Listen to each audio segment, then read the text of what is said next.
Bueno, buenas tardes a todos. Gracias por estar en esta virtualidad.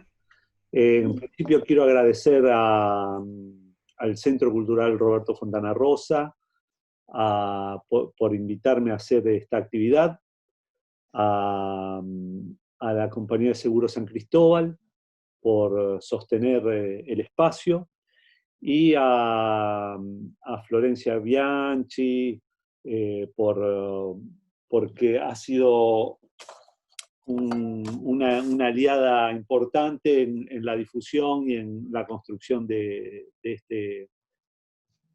esta actividad. Cuando me convocaron para hacer esta actividad, yo lo que imaginé es, en principio, 4 charlas. La primera la doy yo, las otras 3 son un diálogo con otros 3 referentes para mí de la ciudad, que son Víctor Zenobi, Gustavo Galupo y Sandra Valdetaro, mientras yo voy admitiendo a los que se van sumando, que van a ser los próximos miércoles. Los miércoles siguientes van a ser primero con Víctor Zenobi, después el otro miércoles con Gustavo Galupo y el último miércoles de estas actividades con Sandra Valdetaro. La idea es hablar sobre qué sucede con las imágenes, con... se escucha, Pablo. No se escucha. ¿Querés que apaguemos? No se escucha bien. ¿Vos no escuchás bien? Fíjate, porque no. ¿Los demás escuchan? Sí. Sí, hubo un ruido recién, no sé. Debe ser algo tuyo, Alicia. Los micrófonos. Apaguen los micrófonos. Apaguen los micrófonos. Se escucha bien, pero hubo una interferencia, Pablo, con alguien que está desde un teléfono con el micrófono prendido. Bien. Mira, por la experiencia que he tenido yo, sos vos el que tenés que apagar los micrófonos de todos los que estamos acá.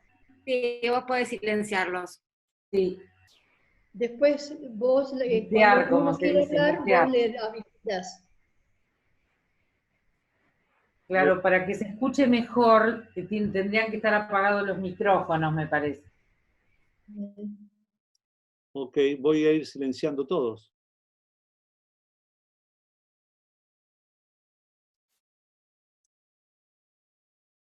Ahí están, ¿no?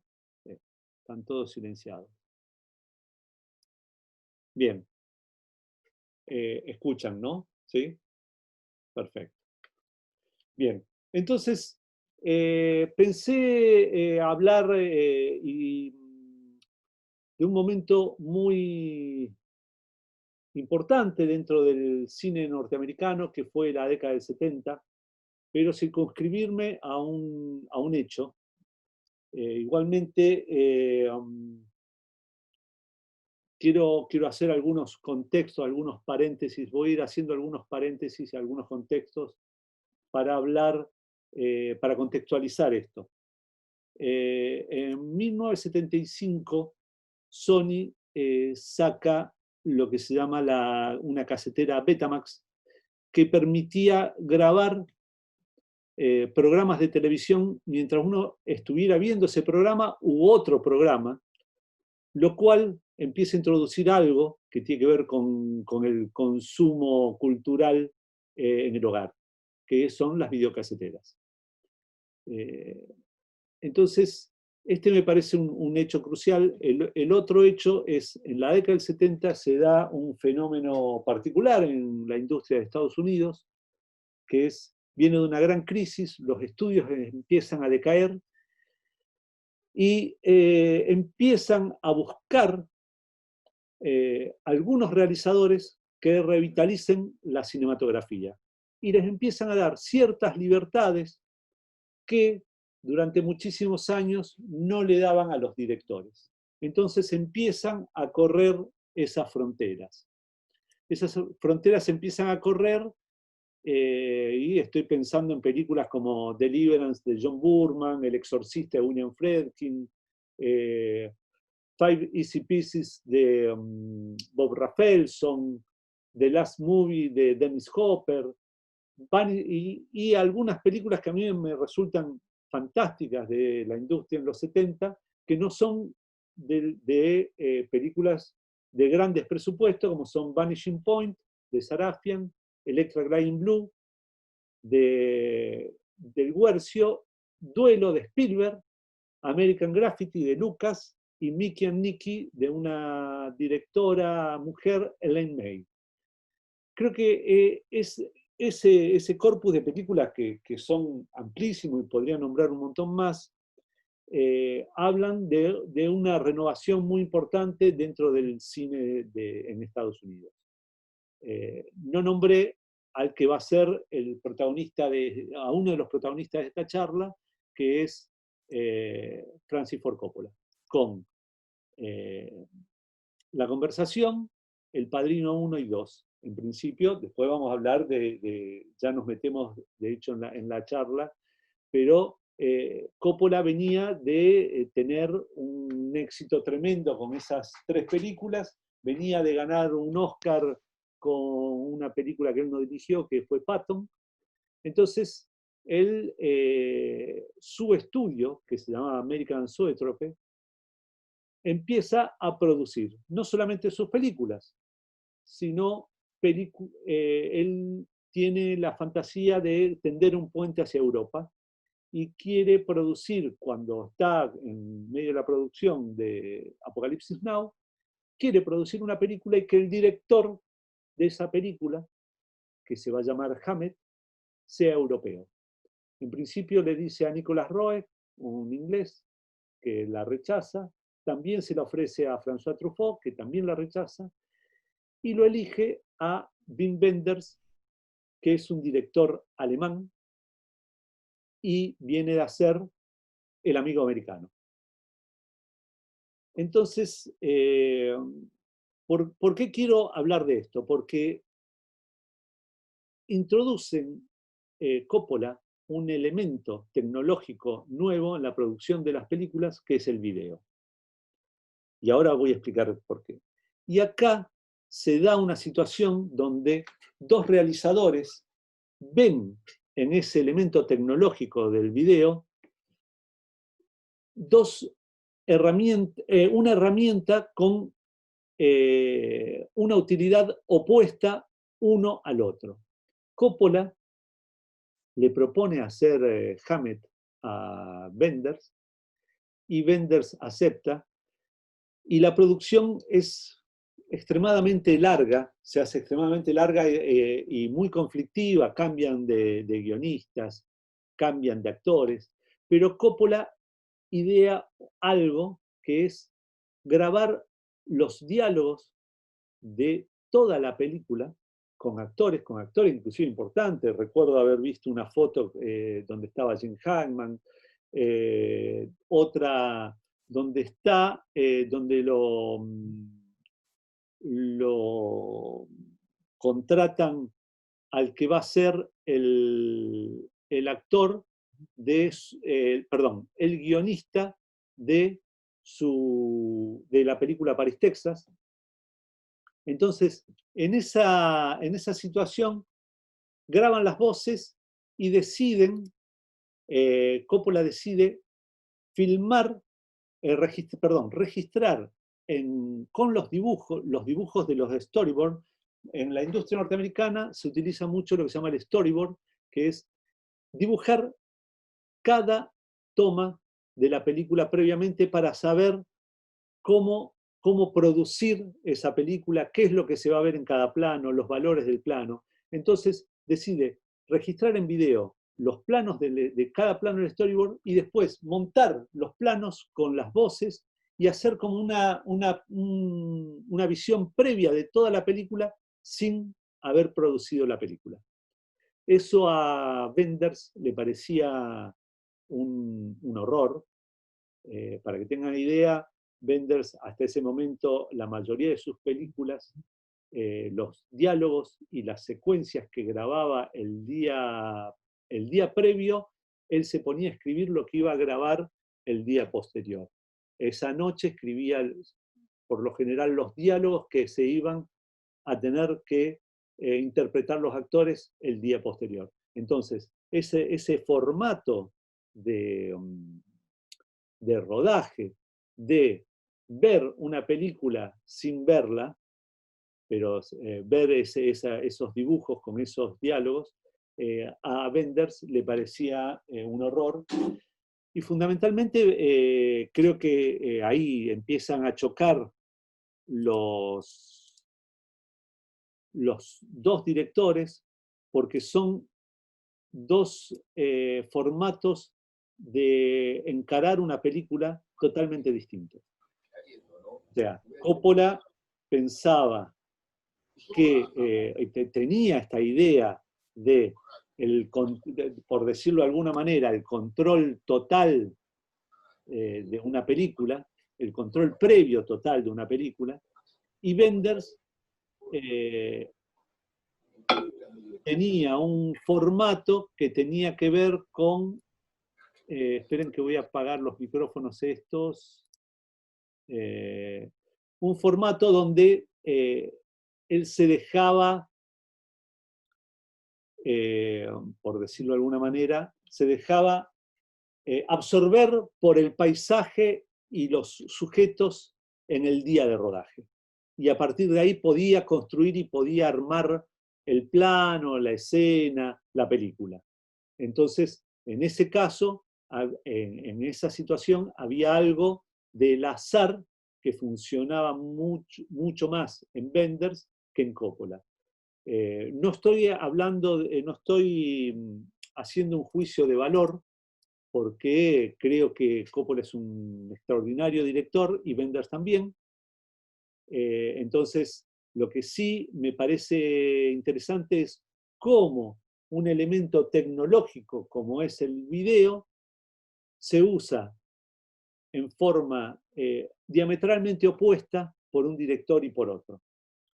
Les quiero mostrar unos fragmentos de películas. Si después, a ver, compartir pantalla.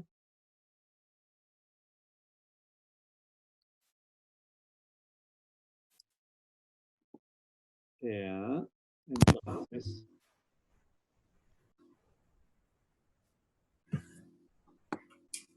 vamos a ver el inicio de Apocalipsis Now, pero por una situación.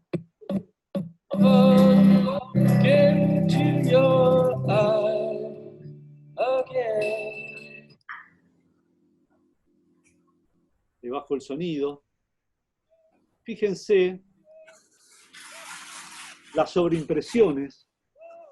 Coppola dice que las sobreimpresiones en Apocalipsis Now las logró justamente porque empezó a trabajar con el video y no con el fílmico. Para los que no conocen el medio, cuando se trabajaba en el formato fílmico, estas sobreimpresiones de imágenes se tenían que hacer, tenían que mandarse a un laboratorio, entonces uno tenía que escribir de tal negativo, imprimir X cantidad de fotogramas y sobreimprimirlos con tal número de negativo en tal pie de fotograma e imprimir 72 fotogramas con este otro. Entonces, era algo por aproximación. Al empezar a trabajar con video, podía ver una respuesta inmediata en relación a las sobreimpresiones. Esta idea que tenía Coppola del control total sobre la imagen, porque también me parece que hay un concepto que tiene que ver con Coppola. Los que tengan el micrófono prendido, por favor, que lo apaguen, que lo silencien. Este formato que tenía que ver con... A ver, que quiero dejar de compartir. Ahí está. este formato que tenía Coppola de, voy admitiendo a otra gente, de control total, que también creo que tiene que ver con esa idea de, podríamos decir, de arte total, como la tenía Wagner, esa idea más operística, esa idea de controlar absolutamente todos los elementos de la escena, no porque Wenders no lo haga, pero Wenders trabajaba más desde un lugar del azar,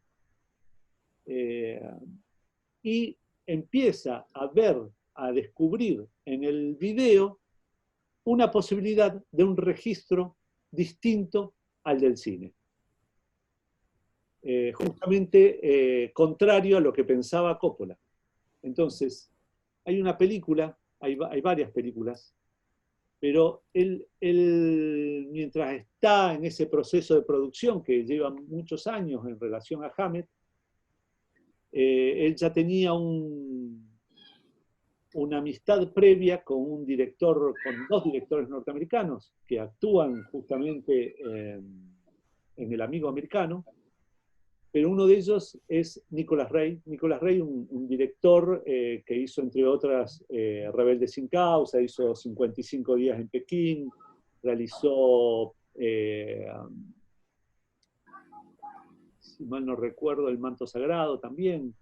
Entonces, un director que estuvo en un momento de apogeo en la industria, pero era un director muy contracultural, y termina en Nueva York dando clases en una universidad, y en la década del 70 enferma gravemente, se da cuenta que va a morir, y Wim Wenders y Nicolas Ray deciden hacer una película juntos. Una película que tiene que ver con este proceso de agonía de Nicolas Ray, que se va a llamar Relámpago sobre el agua. Relámpago sobre el agua es una película que la primera versión es de los 80, y acá la estoy abriendo para ver unos fragmentos que tengo acá anotado. Y esa película, Wenders introduce el video, pero introduce el video justamente para hablar para hacer un diálogo entre el cine y el video, que justamente él le reconoce una propiedad al video que es como que el cine la había perdido o que el cine nunca la tuvo, y que tiene que ver con algo de la intimidad.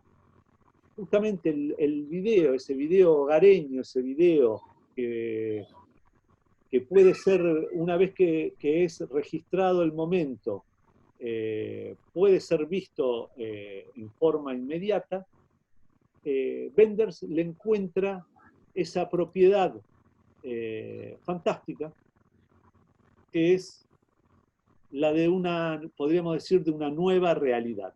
Voy a compartir la pantalla de nuevo. Y vamos a ver un fragmento a los 19.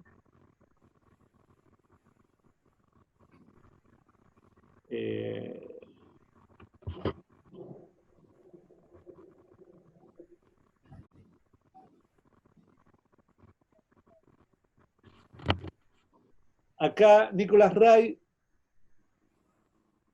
va a dar una charla a una universidad.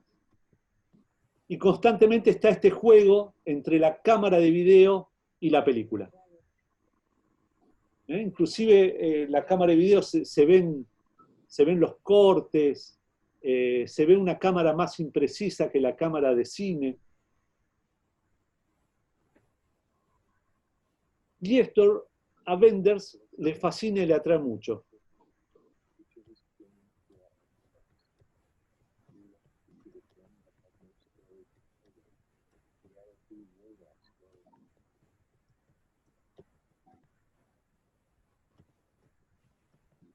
Ahí dice, no teníamos una historia que contar. O sea, claramente hace una película con elementos que no sabe muy bien a dónde se dirigen. Ese vagabundeo es propio de Wim Wenders.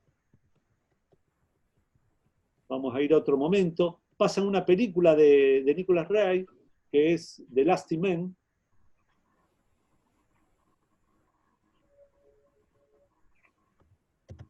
Termina la película y sale Nicholas Ray ya enfermo, sabiendo que va a morir, sale a dar un discurso después de esta película. Y está la cámara de video y la cámara de cine registrando, y las dos cámaras también son parte de esta historia. Los aparatos con que se registran esta historia de agonía son parte de esta historia.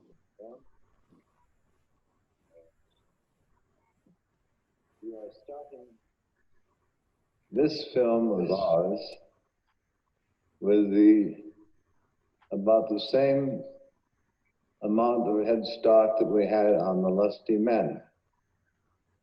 A little backstory behind it was that we started shooting 26 pages of script, and then we wrote every night. So there wasn't much. El mismo procedimiento que utiliza Wenders también, ¿no? Hay otro encuentro también. What we were going to do the next day, so there was no possibility of meticulous Henry James type instruction.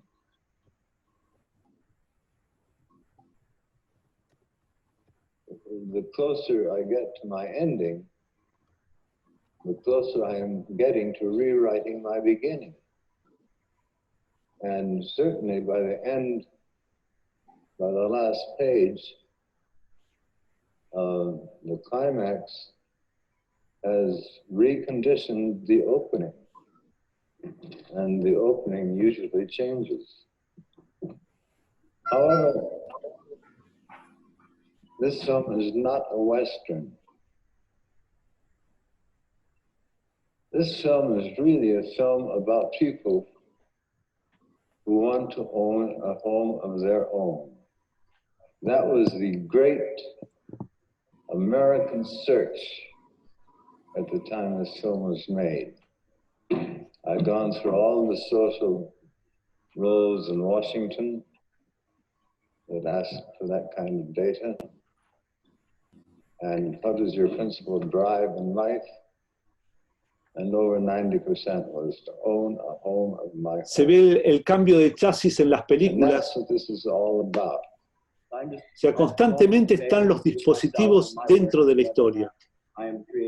Los dispositivos con que se registran las imágenes son parte de la historia.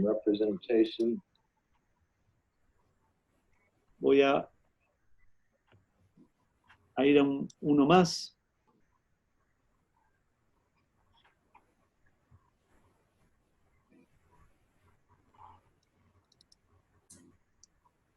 If you're difficult, we'll need you. Night, then. Have a good sleep. Bueno, nos han agregado 40 minutos más, así que vamos a tener tiempo suficiente. The film is about a man who wants to bring himself all together before he dies.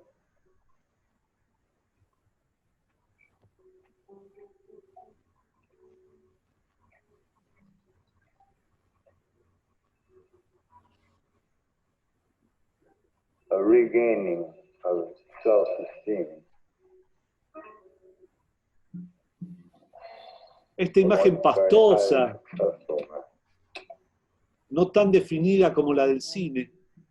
I was getting very confused. Something was happening. Each time the camera was pointing at Nick, something that I had no control of.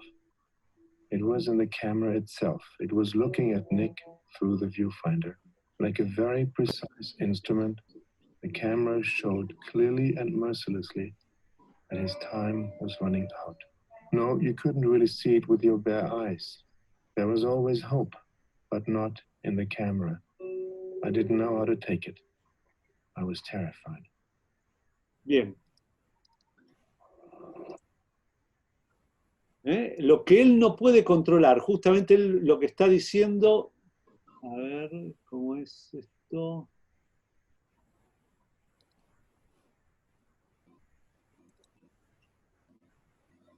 Segundito.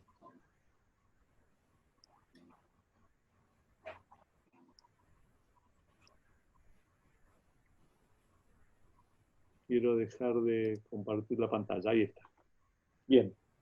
Entonces, justamente él encuentra en la cámara algo que no controla y que eso lo aterroriza, pero a su vez eso es una de los elementos con los que trabaja Wenders habitualmente, que es con lo que justamente no controla, con el azar, con lo que sucede en esos entornos, y encuentra en el video justamente una nueva realidad. Hay unos momentos, vamos a ver otro fragmento de otra película de Wenders, que es Tokyo Ga. Esta ya la hace en el 85.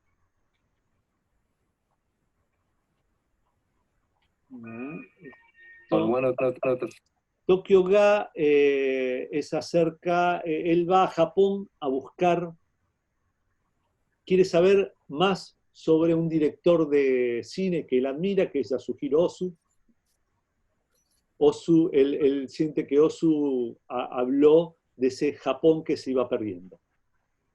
Entonces, él va a Japón.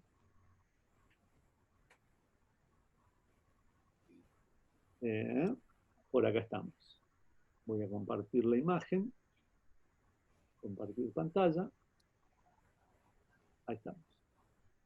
Entonces,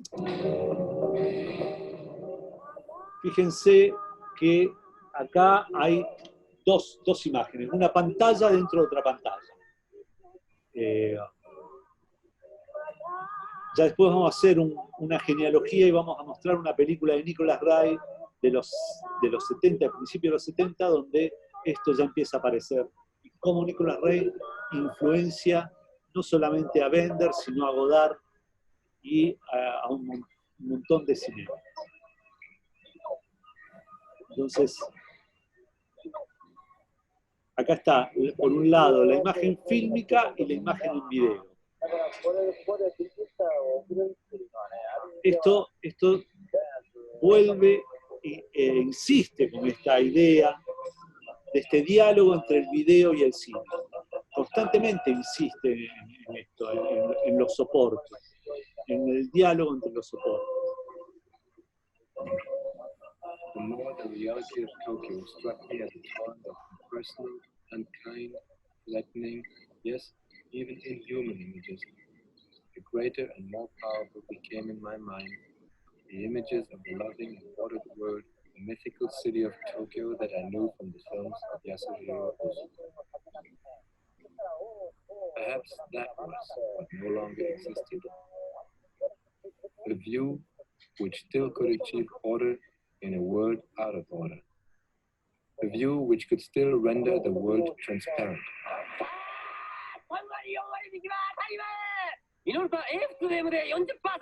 Perhaps such a view is no longer possible today, not even for Ozu were he still alive. Perhaps the frantically growing inflation of images has already destroyed too much. Perhaps images at one with the world are already lost forever. 俺はそのうち1500トンの牛を連れてキャトルドライブに出かけるが、留守の間母さんを頼むぞ。こんな時お前たちが生きててくれれば力になってもらえるんだが、俺に。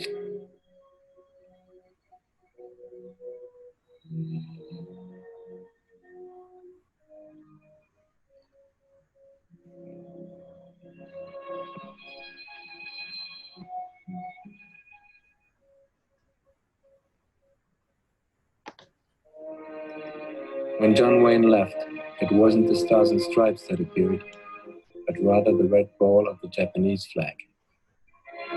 And while I was falling asleep, I had the craziest thought. Where I am now is the center of the world, Every shitty television set, no matter where, is the center of the world. The center has become a ludicrous idea, the word as well. An image of the word, a ludicrous idea, the more TV sets there are in the globe. And here I am, in the country that builds them all, for the whole world, so that the whole world can watch the American images. On one of the following days, Bien. I visited the actor Shisho Ryo.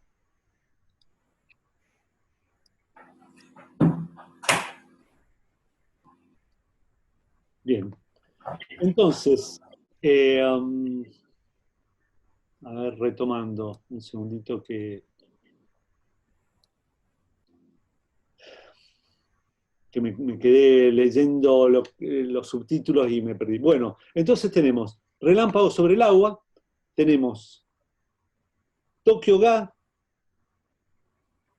y quería mostrarles unos fragmentos de otra película de Wenders.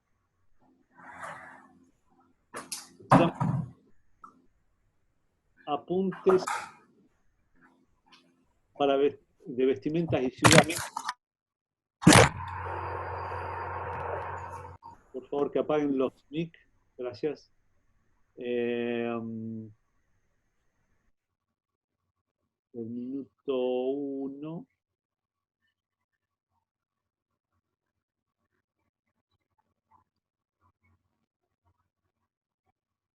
Esta es una película que se la encarga el Pompidou sobre un diseñador de modas.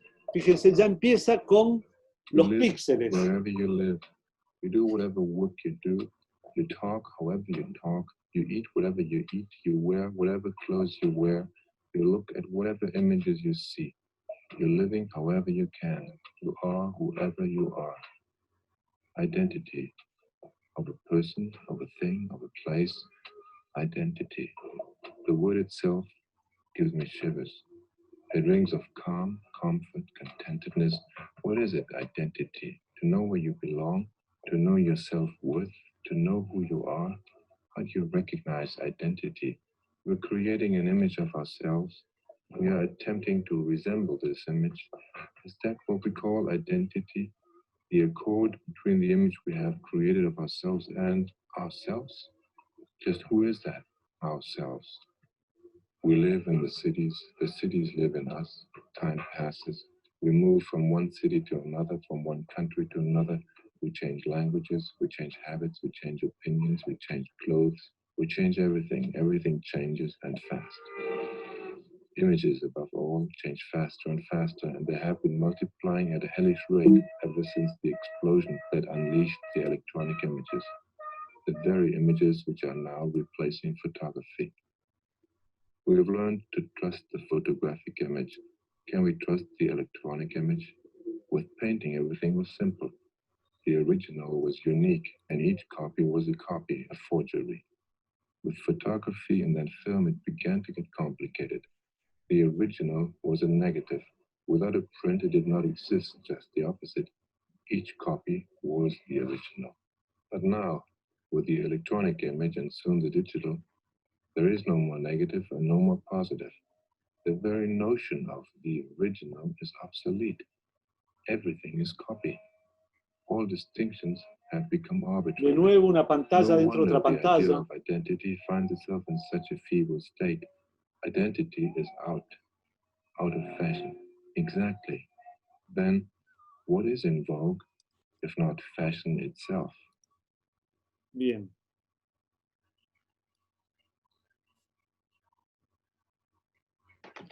Bien. Entonces, quería mostrarle estos tres fragmentos estos fragmentos de estas tres películas de Wenders, porque justamente Wenders encuentra en el video eso, el azar, la posibilidad de una nueva realidad.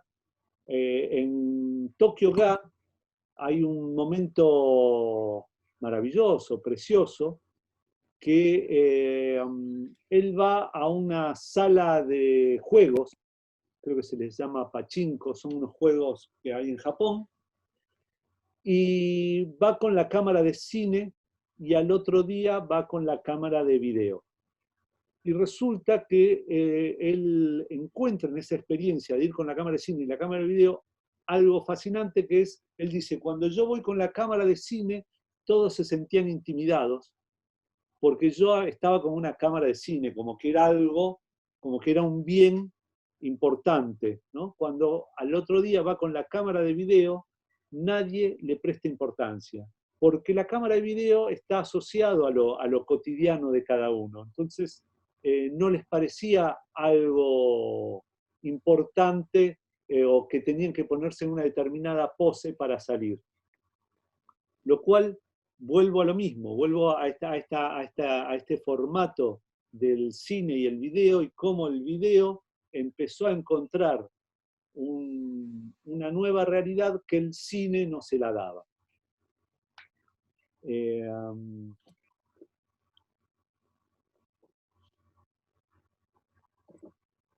Hasta acá, ¿alguien quiere preguntar algo para continuar con otras cosas? ¿Hay alguien que, a ver?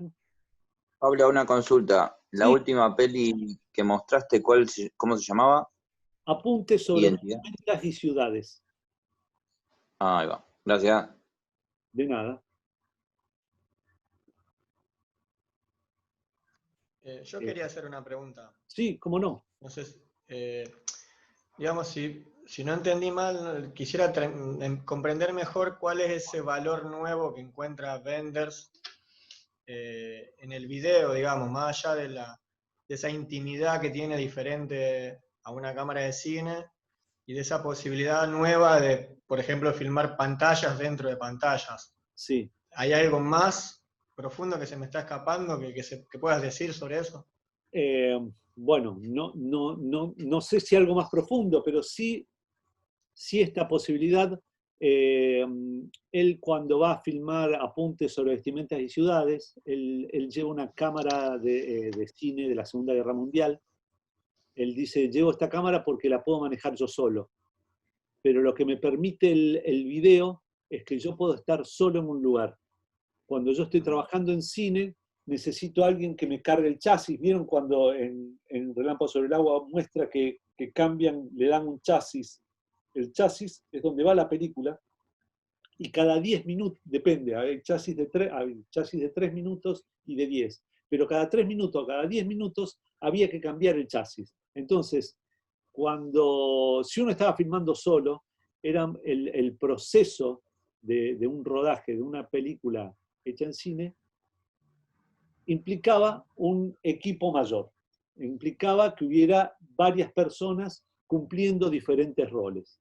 En cambio, cuando él estaba con esa cámara de video, podríamos decir, hogareña, él podía estar solo y poder registrar situaciones de la intimidad, lo cual no quiere decir que no se pudieran hacer con la cámara de cine, sino que llevaban un procedimiento mucho más engorroso, y entonces encuentra un dispositivo al alcance de la mano, por así decirlo, que hace que empiece a poder registrar otras cosas de otro modo.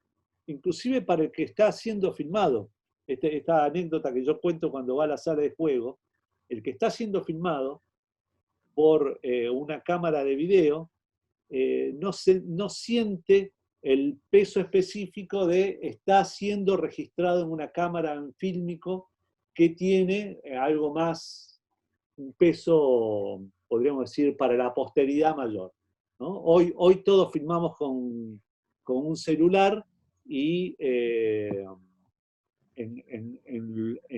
una casa, y nadie se siente, por lo general, intimidado por eso.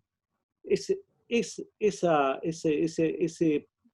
paso, ese gran paso que para mí dio el video, me parece que es lo que yo quiero marcar en relación a Coppola.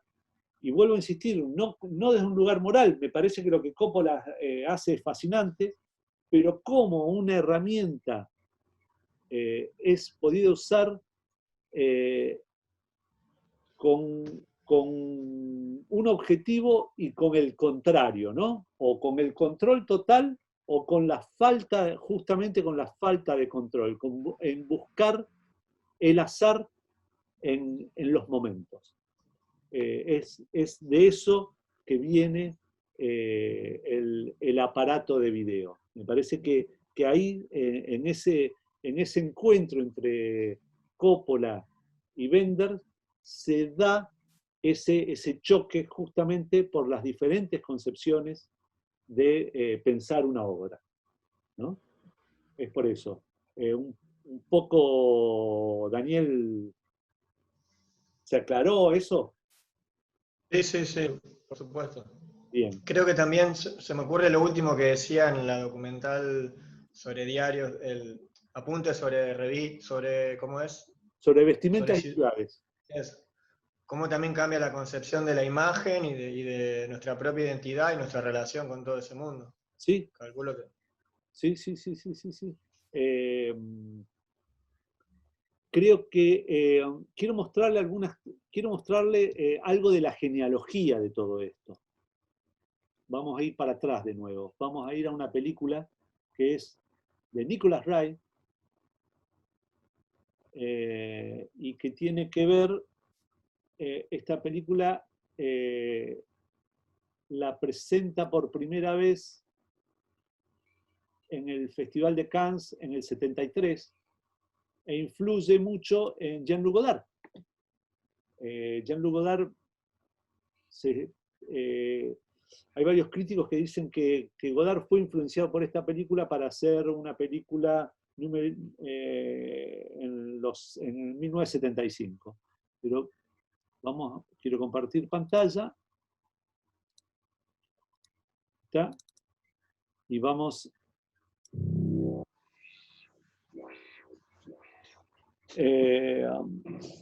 fíjense esto que yo les decía con el video y los encuadres dentro de los encuadres, las tomas dentro de tomas. Acá ya utiliza diferentes planos para iniciar esta película. Within 3 hours after being inside that city, I had been maced and my camera had been smashed. Una película netamente contracultural, 1973. La hace con los estudiantes de la universidad donde él trabaja.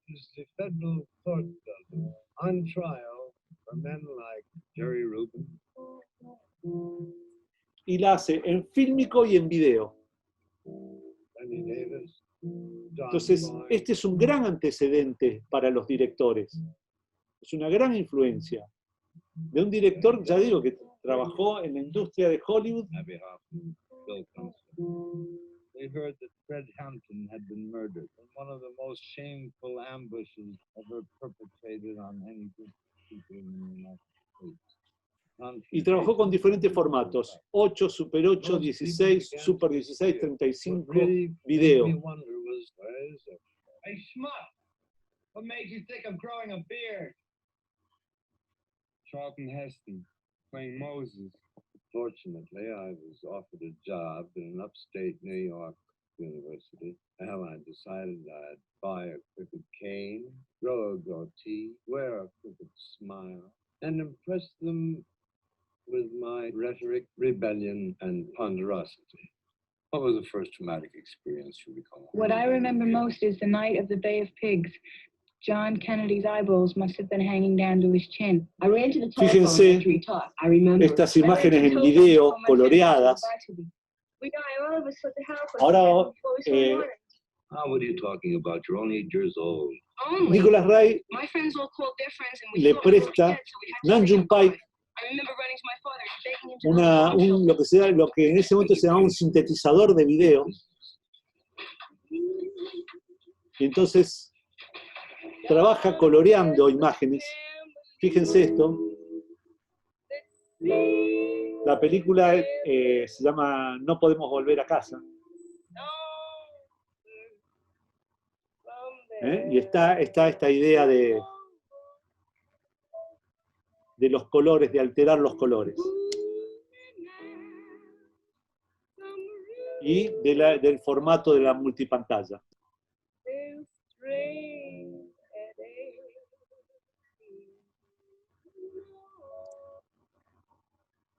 Bien. Entonces, quería mostrarles algo porque también lo que pasó con la irrupción del video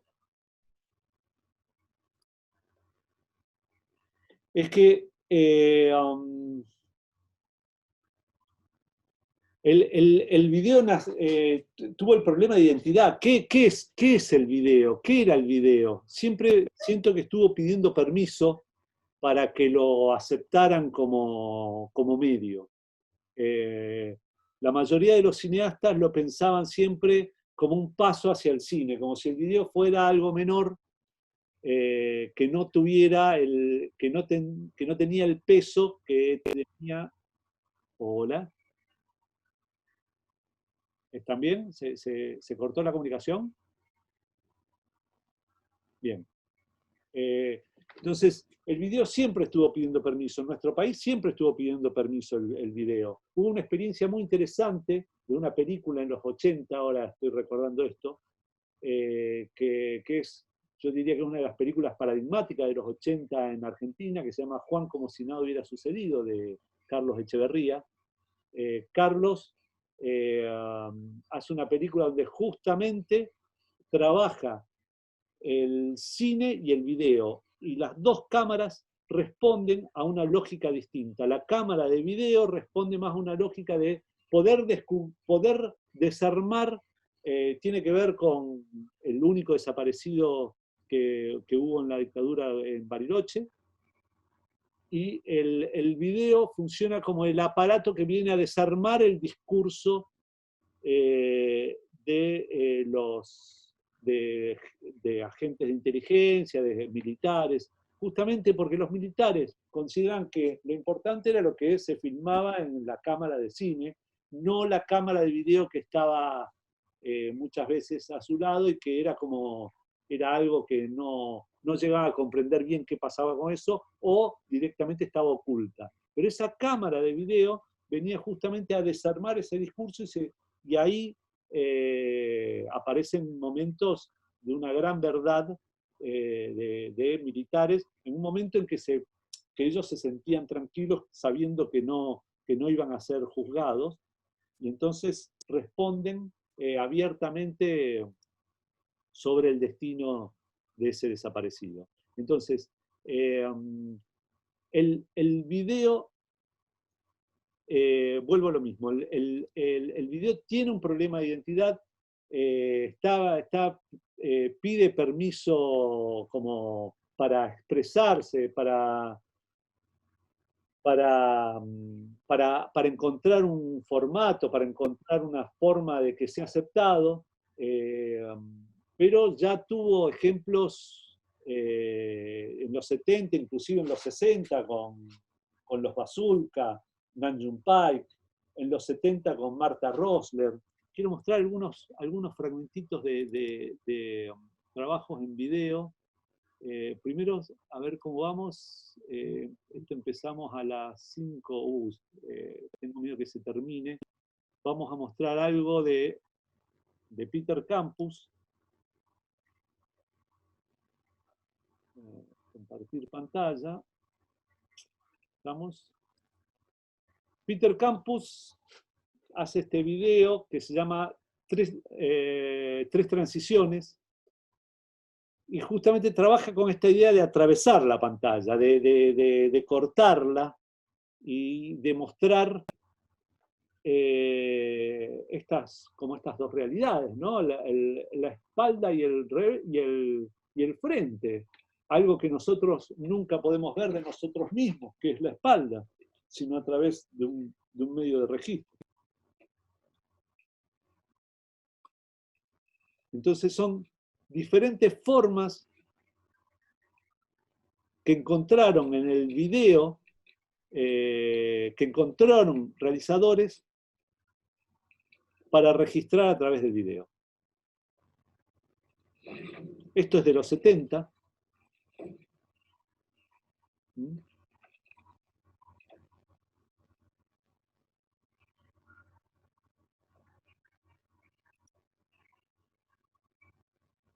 Lo voy adelantando. Esta es otra, que es un rostro detrás de otro rostro. Campus se pone una crema, que obviamente era una crema verde, con lo cual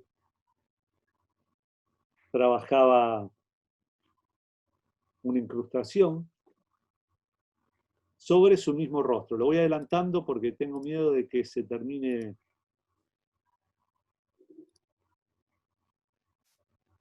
Y la tercera, él quema una hoja con su rostro.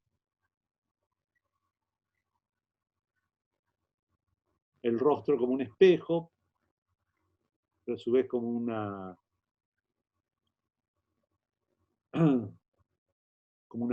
pintura que se quema.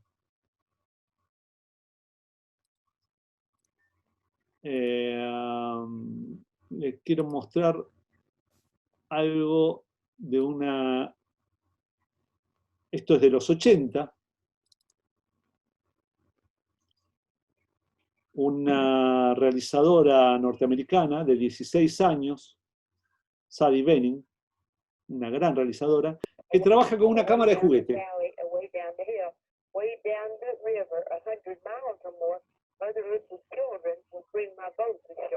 I was in my dad's Chevy truck when I watched a station wagon full of people flip over and blow up.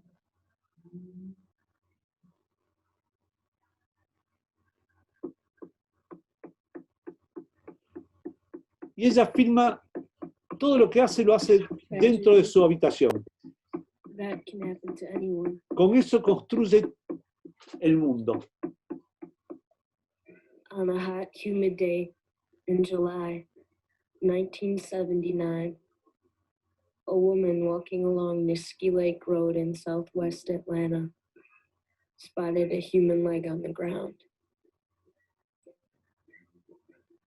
When the police arrived, they found the bodies of two teenage boys, Alfred Evans and Edward Hope Smith. 27 more children were found in the next 2 years. I knew them, but I will never forget them, because when these children were killed, every child died a little. My faith in the world was swiped from under my feet. And I thought of the day I was born, so proud of this life, and yet so uncertain of the world I had become a part of. Oh, beautiful for spacious skies, for amber waves of gray. Ahí estamos. Bueno. Me resulta difícil una charla con esta situación de virtualidad, hablando de las imágenes, fundamentalmente porque hay una supremacía del rostro. Cuando uno está en una habitación, hay cuerpos que vibran, hay olores, hay posturas, uno empieza a manejar el timing de la charla en base a lo que uno está viendo, a lo que sucede, pero que no es solamente el rostro. Inclusive acá yo estoy viendo que estoy en imagen. Uno cuando está en una charla no se está viendo a sí mismo. Eso es complejo. Pero bueno, un poco quería hablar de ese momento crucial que fue cuando apareció un aparato de registro nuevo, distinto, y cómo ese aparato es utilizado por diferentes realizadores con propósitos y fines distintos y encuentran plásticamente cosas muy distintas. Eso a mí me ha resultado siempre muy fascinante, porque me parece que es un hermoso ejemplo para dar de cómo un aparato de visión construye nuevas realidades. ¿Hay alguien que quiera hacer alguna pregunta? Pablo, ¿me escuchás? Sí, sí, Octavio. ¿Cómo va? Yo no es una pregunta, pero quería comentar un par de cosas que me hizo recordar todo esto que vos decías. Sí. Primero, me encantó la charla, estuvo hermosa, me gustó mucho. Gracias. Segundo, no sé si ubicás la película Pánico y Locura en Las Vegas, de Sí, Terry Gilliam. sí, sí. Bueno, seguramente ya sabés que, viste, narra las aventuras de los periodistas que van a cubrir los eventos en Las Vegas. Hay un momento que para narrar una parte del libro en el que se basó la película, usan esta técnica de video que vos explicabas antes. No sé si ubicás, creo que es a la mitad de la peli. Hablan acerca de la juventud en los años 60, de Woodstock, Sí. y en vez de poner así la cámara de cine, ponen fragmentos de Woodstock real. Ajá. Eso me hizo acordar mucho lo que venías diciendo, Ah, esa sensación de informalidad que le otorga, vos realmente te crees el relato que estás escuchando, que no es solo ficción. Eso me hizo acordar mucho lo que dijiste. Y también otra cosa, que esto ya es muy, muy actual, pero hay una serie en Netflix, hay varias, esta se llama Trailer Park Boys, que ajá. usa el elemento del video así informal, pero orientado a la comedia. Ajá. No al drama y a la melancolía que veníamos viendo recién, Sí. sino que esta serie Trailer Park narra las aventuras, digamos, de tres amigos que son delincuentes de poca monta en Canadá, que hacen robos, les sale mal, ¿viste? Es una comedia. Pero como está filmado, se ven las cámaras de video en los planos, se mueve la cámara, se caen, la calidad es media mala. Realmente te hace creer que lo que está pasando es verdad, ¿viste? Le da como una sensación de verosimilitud al relato que estás viendo. Bueno, justamente eso. Llegás a un punto que me parece interesante, que es, antes se pensaba que como que para mostrar la realidad, la cámara tenía que tener la mejor definición. De hecho, ahora está habiendo un tema similar. Pero justamente lo que me parece a mí fascinante, por ejemplo, de esta gran realizadora, Sadie Benning, con 16 años, es que no hace falta que no es un tema de calidad, es un tema de lenguaje. El tema es el lenguaje y cómo las herramientas que se tienen se pueden utilizar para narrar algo, y en este caso, muchas veces, lo que sucede, por lo menos uno como espectador, es que cuando uno ve una baja calidad, a veces uno lo asocia con que, esto es real, esto de verdad está pasando. Claro. ¿No? Exactamente, a eso iba. Sí. Pablo. Sí, Maru. Es como, no sé, bueno, como el inicio de un nuevo lenguaje, de una nueva narrativa, bien como lo estamos viviendo ahora, digo. Veo las imágenes estas creo que era la de la chica, que se ve cuando prende fuego su propia cara, y vos, Pablo Mano, relatando después en esta charla, que te ves a vos, no nos ves a nosotros. Es como el inicio de este que estamos viviendo ahora, y ya estamos acostumbrados a las múltiples pantallas, a cámaras por todos lados. Eso sentí yo, o sea, mirando a lo que vos contás, y me dio gracia esto de ver esa imagen reflejada en la cara y que vos hagas ese comentario Sí, de que te estás viendo a vos mismo. Me parece que hay un cambio en nuestro perceptivo como espectador. Otro cambio en nuestro perceptivo como espectador es, para mí, cuando se pensaba el cine, un espectador yendo a un lugar donde iba a haber 1000 personas, 500 personas, lo que sea, pero una pantalla que a lo mejor medía 10 metros por 5, y ahí, entonces, muchas de las construcciones a nivel de lenguaje, de narrativa, se hacían con planos generales donde uno, en una pantalla de cine, podía apreciar cosas minúsculas. Hoy, pensando en una pantalla de televisión, pensemos en una media de 40 pulgadas, y estando a 3 metros de la pantalla, hay cosas pequeñas, por más definición que tenga, que perceptivamente se ven distintas, se ven muy distintas. Entonces, eso está cambiando la percepción en el espectador. Les voy a dar un ejemplo que a mí me pasó. Yo recuerdo haber visto Dar la cara de José Martínez Suárez, una película de los 60. Había unos planos generales donde están hablando los protagonistas en la calle de noche. Y cuando una vez tuve la oportunidad de verla en cine, justamente la presentaba a José a la película, y cuando llega ese momento que están hablando los protagonistas, al final de la calle, en 2 o 3 momentos están a la noche charlando, pero al final de la calle siempre había 2 o 3 personas charlando en silueta, en medio en la oscuridad, y se veían en silueta 2 o 3 personas hacia el final. Y a mí me dio la impresión de que había una idea de que algo estaba en la calle conspirando. Había gente conspirando en la calle. Esto, cuando la vi por primera vez, no lo noté. Realmente no lo noté. Entonces, me parece que es un cambio en la experiencia del espectador, la pantalla. Lo mismo que las multiplataformas, ¿no?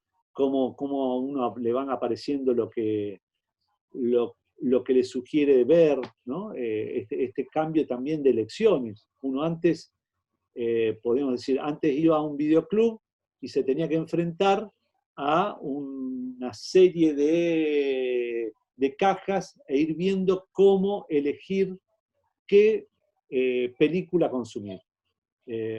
Hoy el consumo, la elección de ese consumo tiene otras características.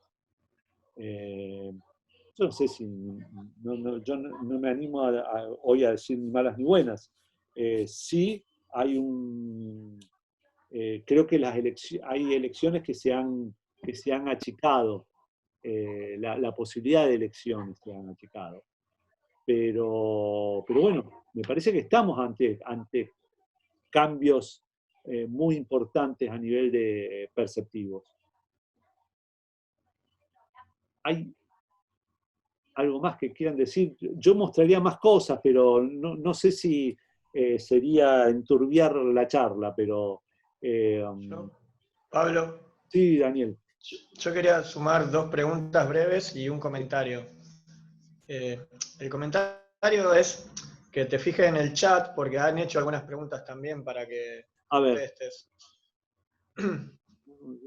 Sí, voy a poder, después lo que vamos a hacer es que les envíen los títulos de las películas que estuvimos hablando, que se las envíen en un mail. Que autorice a entrar a una charla. No entiendo por qué autorizar, porque si están todos autorizados. Pero si este amigo no se había anotado, ya no hay más lugar en el Zoom. Ese es el tema. Videoclips posteriores. Acá Alicia pregunta si tiene algo que ver con los videoclips posteriores de música. Sí, evidentemente los videoclips a nivel de construcción, yo no sé si solamente con el video, me parece que también hubo realizadores que influenciaron mucho en cómo después construyeron los videoclips. Me parece que uno es Godard. ¿Qué nos podría decir del cine actual filmado con celulares? Como por ejemplo Tangerine. Tangerine, no la vi completa, pero Tangerine filma con celulares, pero la forma de construcción de la película me parece que, o sea, si uno no supiera que está hecha con celulares, yo no me animaría a decir que hay algo que aprovecharon de los celulares para hacer la película que de otra forma no la hubiesen hecho. Sí, tal vez alguna forma de rapidez en la construcción de la realización. En el formato no, yo no, lo poquito que vi, yo habré visto 5 minutos, la tengo para ver, pero me parece que no hay algo que uno puede decir, fue hecha por... Si no me dicen, yo no sé si fue hecha por celulares. Eso es. O sea, tiene que haber una construcción, un saber previo para saber que se hizo con celulares, me parece, por lo poco que vi.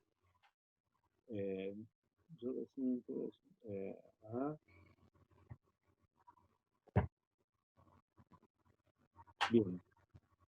Bueno, entonces yo ya me agendo para enviarle a la gente de la organización del Fontana Rosa para que les envíe todas de las películas que estuvimos hablando.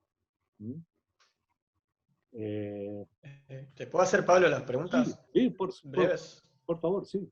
Sí, Daniel. Gracias. No, una es, si se puede decir que de alguna manera también la aparición de la videograbadora democratiza o populariza el acceso de cualquier persona a este tipo de lenguaje cinematográfico. Sí, y lo otro era si... Sí, perdón. Sí, no, decime.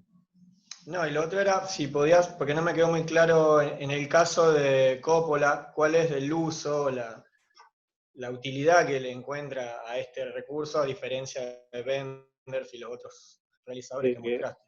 Vuelvo a lo mismo. Coppola filmaba los cuadritos dibujados y se le agregaba la voz previamente grabada de los actores de toda la película y veían la película en video de cómo sería después hecha en fílmico. Esa idea de un control previo a filmar la película, como si durante el rodaje no podría pasar elementos del azar que influencien en la forma de narrar de esa película. De hecho, uno de los problemas que se enfrentan cuando ya tienen el 90% de la película filmada es que a Coppola no le gusta la película que hace Wenders. ¿Pero por qué? Porque Wenders trabaja con los actores y Coppola lo que le pedía es que se ajuste más a la trama, que la trama sea, como diríamos, el sostén de la película y no tanto lo que sucede con los actores. Y justamente, en todo caso, esa fue la contradicción entre Coppola y Wenders. Coppola eligió a Wenders por la mirada que tenía, pero después le dice, no, pero yo no quiero que filmes la película como con tu mirada, sino con la mirada que tenemos nosotros, los norteamericanos, de que todo está sostenido en la trama. Y que a Coppola le funciona maravillosamente. Coppola ha hecho extraordinarias y grandes películas. Pero ahí es donde creo que es una asociación que no se lleva bien porque en realidad son deseos incompatibles los deseos de cómo filmar son incompatibles los de Wenders con los de Coppola. Entonces, Coppola ansiaba esa idea de control total. En la industria de Hollywood, al inicio de la industria de Hollywood, a partir de la década de 1910, Griffith, que es el que, digamos, el que marca las pautas de cómo del cine desde ese momento hasta hoy, empieza a hacer películas más largas y entonces necesita escribir un guión. Hasta ese momento no se escribían guiones de la manera en que se escribían. Se ponían cosas, bueno, ahora tiene que pasar esto y después esto. Griffith, por la extensión de las películas, empieza a escribir guiones. Los guiones funcionan para poder tener un control sobre la construcción dramática de la película. Pero también trae aparejado que ese guión que sirve para tener un control sobre la construcción dramática, los inversionistas lo utilizan para saber en qué van a gastar el dinero. Tiene una doble función el guión. El cine, en definitiva, siempre ha tenido una doble función y esta lucha entre el capital y la creación. Es una lucha que va a estar siempre, digamos, porque es quién controla esta mercancía, quién controla esta obra. Y en esa lucha es donde se dirimen las narrativas. A veces con mayor, ¿cómo diría? A veces han sido resultados más satisfactorios y otras veces han sido catástrofes. Y otras veces han sido resultados bellísimos.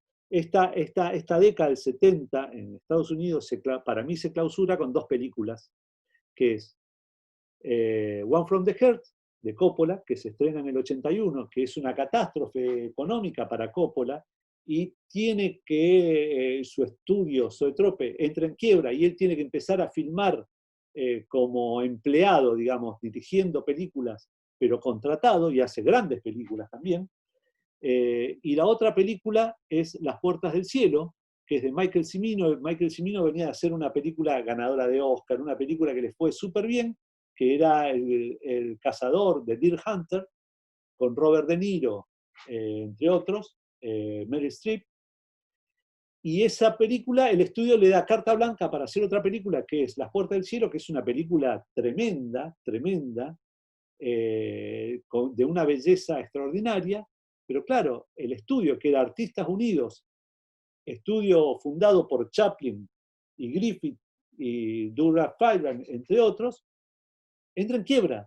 Una película muy costosa que recaudó muy poco y entra en quiebra. Pero es una película fantástica y maravillosa y con un tema terrible y doloroso para Estados Unidos, donde plantea la lucha de clases, película extrañísima para la industria de Hollywood, donde plantea la lucha de clases en el siglo XIX entre colonos venidos del este de Europa y terratenientes ganaderos que ya se sienten como norteamericanos. Esta película clausura la década del 70 porque es un gran fracaso comercial, hace quebrar a un estudio, y para mí es como el cierre de esa década maravillosa de muchísima libertad. Cuando yo digo muchísima libertad, se hicieron cosas que hoy yo creo que no se pueden hacer. Para mí un ejemplo clave es El exorcista de William Friedkin. Si piensan en esa película, hoy sería imposible hacerlo en la industria de Hollywood, esa película. El exorcista de William Friedkin, hay una escena donde una niña se lastima la vagina con un crucifijo. Eso hoy sería imposible pensar en la industria norteamericana, por cómo está estructurado, podríamos decir, los diferentes pasos antes de filmar una película, donde ven que esa película sea políticamente correcta. Entonces, pero digo, Deliverance, de John Boorman, tiene escenas de una violencia tremenda. Hoy sería muy difícil llegar a filmar eso. Entonces, me parece que fue una época de muchísima libertad y de muchísimo control de los directores sobre las películas. Cosas que hoy muy pocos directores en la industria norteamericana tienen. Coppola fue un director que tuvo control sobre lo que hizo.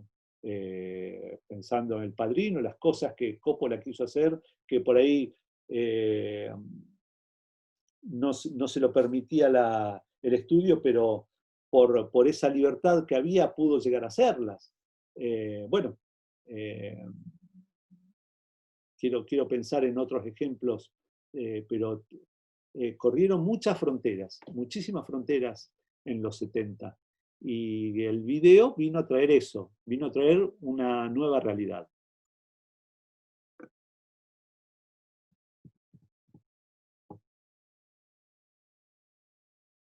¿Algo más? Antes de cerrar, que quiero decirles sobre las próximas charlas. Bueno, entonces... Una pequeña acotación, nada más. Sí, mira.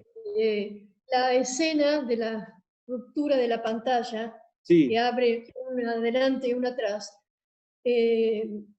está Lucio Fontana en las artes plásticas, que introduce el agujero y los tajos.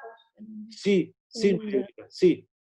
Nada más. Hermosa acotación, sí, es así. Pero bueno, creo que es una de los anhelos de cualquier artista, poder atravesar esa pantalla, sea una tela, sea una película, y entrar en una nueva realidad, entrar en otra dimensión distinta con el espectador. Me parece que es un anhelo que muy pocas veces se ha dado, lo ha dado Lucio Fontana, lo ha dado Luis Buñuel con El corte del ojo. Son anhelos artísticos, poder atravesar el lienzo, por decirlo de alguna manera, y encontrar nuevas formas. ¿Sí? Buenísimo lo que dijiste, gracias. Sí. Bueno, los espero, si les interesó, yo les agradezco muchísimo que me hayan escuchado, si les interesó y no hay otra pregunta, yo los invito, el miércoles que viene vamos a tener un diálogo con Víctor Zenobi. Para mí Víctor fue, yo siento que fue el maestro que yo gracias a él pude ver otras cosas en el cine. Y fue gracias entre ellos a Víctor. Inclusive hay cosas que yo no las vi en forma inmediata, sino que a lo mejor pasaron 10 años hasta que dije, esto que hablaba Víctor, recién lo entiendo. Lo puedo entender, hay cosas que puedo entender 10 años después.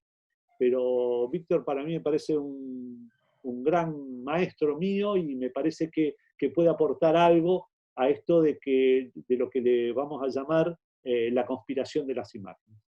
Esto de las imágenes en un mundo que pugnan, hay imágenes que luchan y pugnan por imponerse. Entonces, bueno, vamos un poco a hablar de esto. Así que yo les agradezco muchísimo que me hayan escuchado. Para mí esto es, ya vuelvo a decir, es extraño esto de la virtualidad. Hay algo que para mí se pierde, pero bueno, espero que también hay algo que se haya ganado. Así que los espero el próximo miércoles a las 6 de la tarde y les agradezco muchísimo las preguntas, así que muchas gracias, muchas gracias. Quedo con una deuda con ustedes, que ahora me voy a poner a hacerla, que es un listado de las películas de las que hablamos, con el director y el año, y les voy a pedir a la gente del Centro Cultural que se las envíe. Muchas gracias. Gracias a vos, Pablo. Gracias. Gracias. Gracias. Muchas gracias. Gracias, Pablo.